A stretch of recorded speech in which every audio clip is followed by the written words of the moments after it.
明星吳若希就買咗我哋中山坦洲嘅樓，非常之火爆啦。咁我而家介紹坦洲嘅屋苑啦，已經進半到俾到香港朋友只需要首期6萬蚊去買低我哋單位啦，總價都係80零萬嘅。如果你中意2樓嘅話，咁啊大體都係100萬左右就可以立低3房嘅單位啦。咁啊享受雙城生活，咁啊享受我哋嘅坦洲嘅非常之低嘅物價啦。咁啊都可以享受我哋1/3房價嘅珠海嘅生活嘅配套嘅。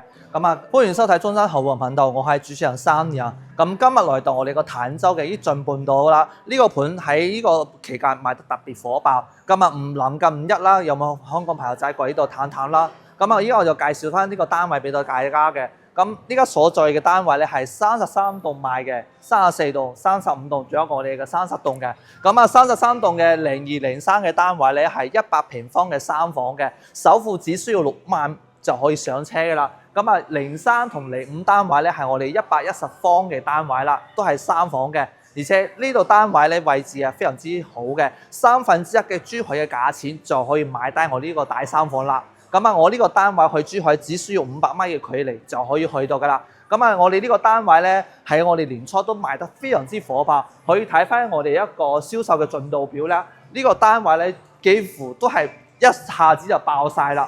咁啊，臨近我哋呢個33棟嘅單位咧，01、02咧就係戶型咧剩低好少嘅，好似01只有天地樓層，02都係比較少量嘅貨嘅。咁啊，03、04都係比較少。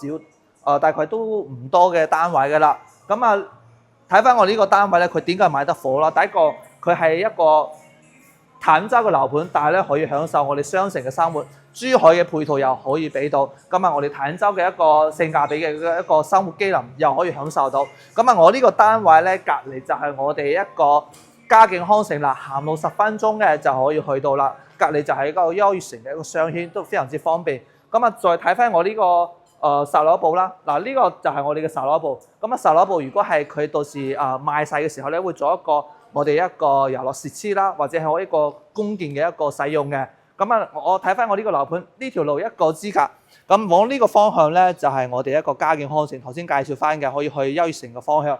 咁往前面呢個方向咧就係我哋明珠站啦。咁我呢度行路過去明珠站都係10零分鐘嘅喎。咁啊嗰邊就可以去到輕軌啦。咁你搭輕軌就可以去到我哋拱北，甚至我哋嘅中山啊、深圳啊、廣州都可以去到，好方便嘅。咁喺我呢個樓盤嘅對面咧係我哋國際明珠花園啦。咁啊國際明珠花園樓下嘅商鋪咧係滿足晒我哋日常嘅開銷嘅，比如我哋行街食飯啊、剪頭髮啊、揼骨、按摩、唱 K 樓下嘅商鋪好豐富嘅。咁啊，我哋嘅呢個單位咧，其實都好簡單，首期6萬蚊，作為香港街坊嚟嘅，可以買到3房，係非常之唔錯嘅一個選擇。咁啊，而且我哋講翻一個我哋呢度嘅消費嘅案例啦，我哋呢度剪頭髮單剪只需要10蚊雞，香港朋友仔你相信嘛？10蚊雞就可以剪個頭髮，齋剪喎，係唔係需要剪？唔係話洗喎，係10蚊雞，非常之抵嘅。咁啊，再講翻我呢個單位啦，如果我哋搭滴滴過去港珠澳大橋口岸，都係10零分鐘嘅。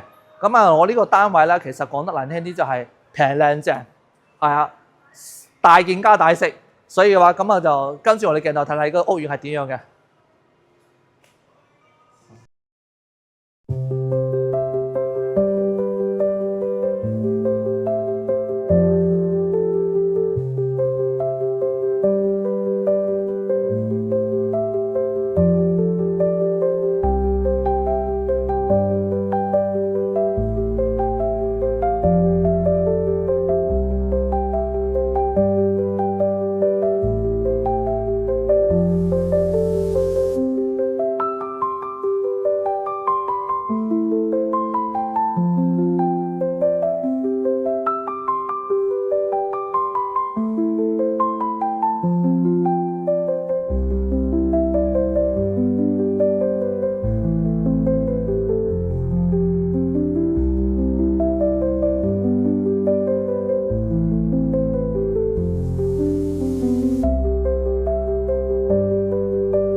咁我哋而家就上到呢個單位啦。咁啊頭先我哋喺經過35棟嘅時候咧，咁一朝之隔就係望到我哋珠海啦。咁呢度去珠海咧就可以見到我哋嘅明珠站啦，非常之方便。咁去到我哋一個碧落城嘅話，都係十分之近嘅。去鄉郊區都係一條之隔，所以過到呢度咧係只需要三分一嘅價錢，好吸引嘛。咁啊，我呢個單位咧係去到35棟2梯5伙嘅，咁呢個係01嘅。咁啊呢一睇嘅係102方嘅，咁依家嘅01戶型咧只有天地樓層啦，咁啊02仲有少少嘅貨量嘅。咁呢個3房係非常之熱賣嘅單位嘅，總價都係百零萬左右嘅，咁每個街坊都買得起嘅。咁再入到我哋嘅空間啦，呢度係一個防火防盜門嘅，然後呢個係一個西門子嘅一個密碼鎖啦。咁呢個位置係一個贈送嘅空間俾到你嘅。咁開發商嘅設計做咗一個少少吊頂天花啦，然後咧再做咗個收納嘅。咁呢度放咗鞋櫃啦，我覺得都係好舒服嘅。咁舉個例子咧，我一入到行間我就可以將啲鞋除喺度，坐住呢度，都係一個唔錯嘅一個選擇。咁呢個裝修風格我覺得都可以嘅 design。咁再入到後，我哋係一個廚房啦。咁呢個係一個過渡式嘅一個廚房啦。咁入邊嘅都係仲大一個露台咯。呢個廚房都係就送到俾你嘅，因為依家開發商係有個家電禮包嘅。咁依家落訂都係有嘅。咁如果玩翻3年咧，仲有一個大嘅高壓煲可以贈送俾你嘅。咁呢個係一個做咗中西島台啦。咁喺度有個咖啡啊、奶茶啊，或者飲啲紅酒對下都好舒服嘅。咁再入翻到我哋呢個一個餐台嘅位置啦。咁呢度係放咗一個4到6人嘅餐桌，咁隔離都放咗個餐廳位嘅。咁呢個都有放咗個餐邊櫃。咁呢個都放咗比較多嘅收納咯，睇起身空間都好簡潔舒服。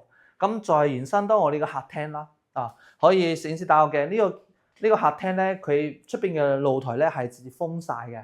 咁睇起身嘅話，即係俾人感覺就呢個實用率係非常之高咯，而且視野就好開揚嘅。咁呢個空間嘅係睇下我手臂都係算好大啦，而且佢個天我係1米8嘅一個身高，睇到我呢個都係好開闊嘅，而且呢度係放75寸嘅電視。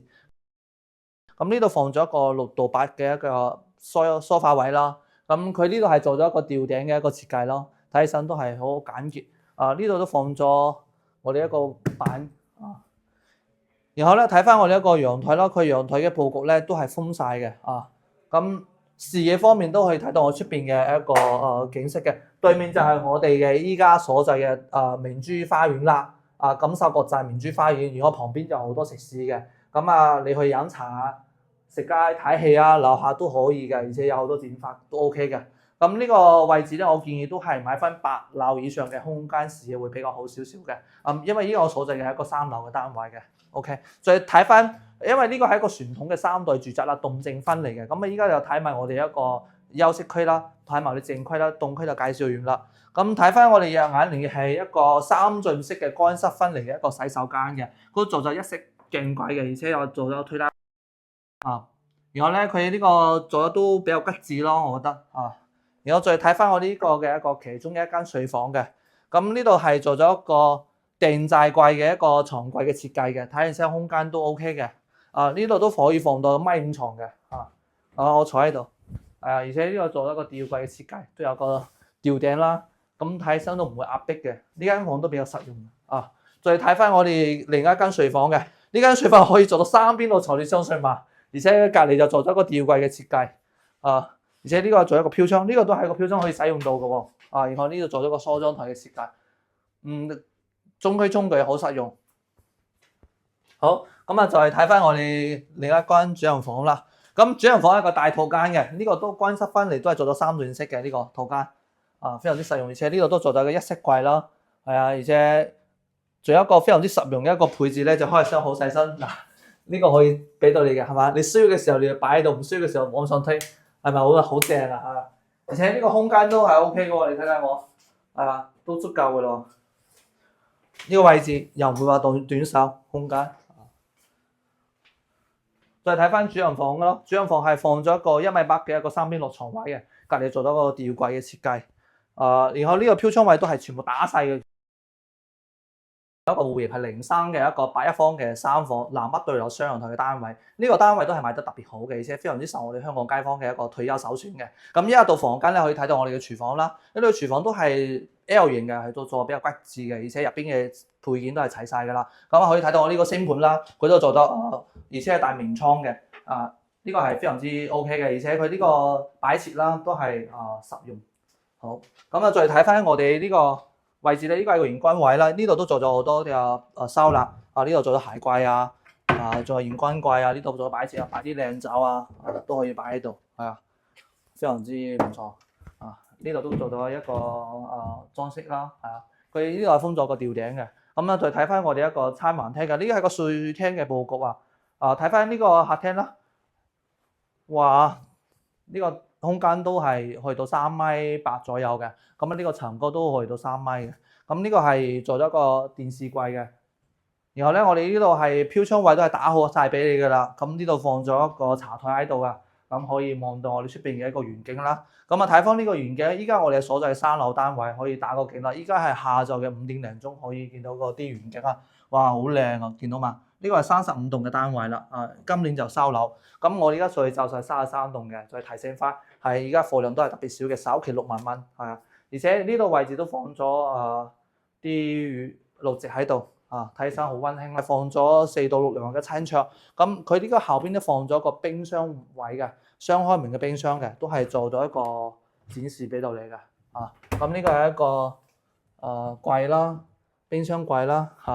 咁呢度做咗個賭台嘅，賭台就方便你擺啲嘢咯。比如我哋一個收納啦，或者係你需要飲咖啡啊、紅酒都可以放喺度嘅。咁呢個陽台都係放到風曬窗做俾你噶啦。咁呢個位置都係望到我哋個小區嘅。咁我頭先都建議翻嘅都係買翻8樓以上，係個景色係比較中意嘅。如果你接受價錢咧平啲嘅都有。咁我呢度都有2樓單位咧，係圍到9800幾嘅。咁呢個單位咧都實用性都係非常之高，但係性價比高嚇。如果係你想高啲樓層，我都建議買8樓以上比較靚仔啲。咁呢個就係我哋一個動區嘅。咁就再介紹我哋靜區咯。咁呢度係其中一間房嘅，佢做咗一個連體床嘅一個設計啦。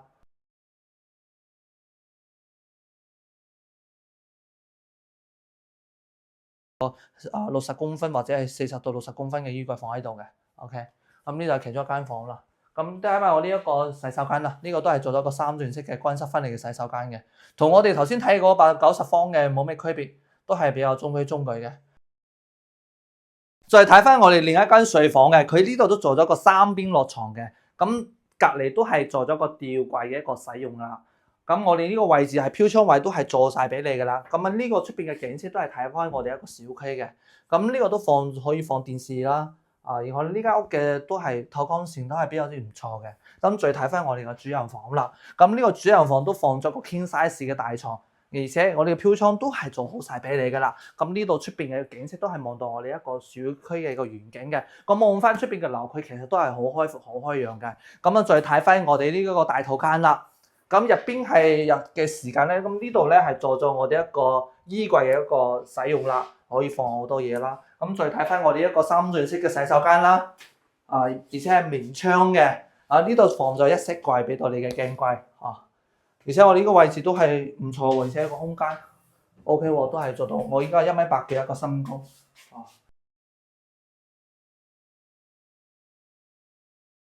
你一啲咩收納嘅細部件都可以放喺呢度，就已經係介紹完啦。咁如果有興趣嘅可以私信Sunny啦。然後咧呢個節目就咁樣啦，拜拜。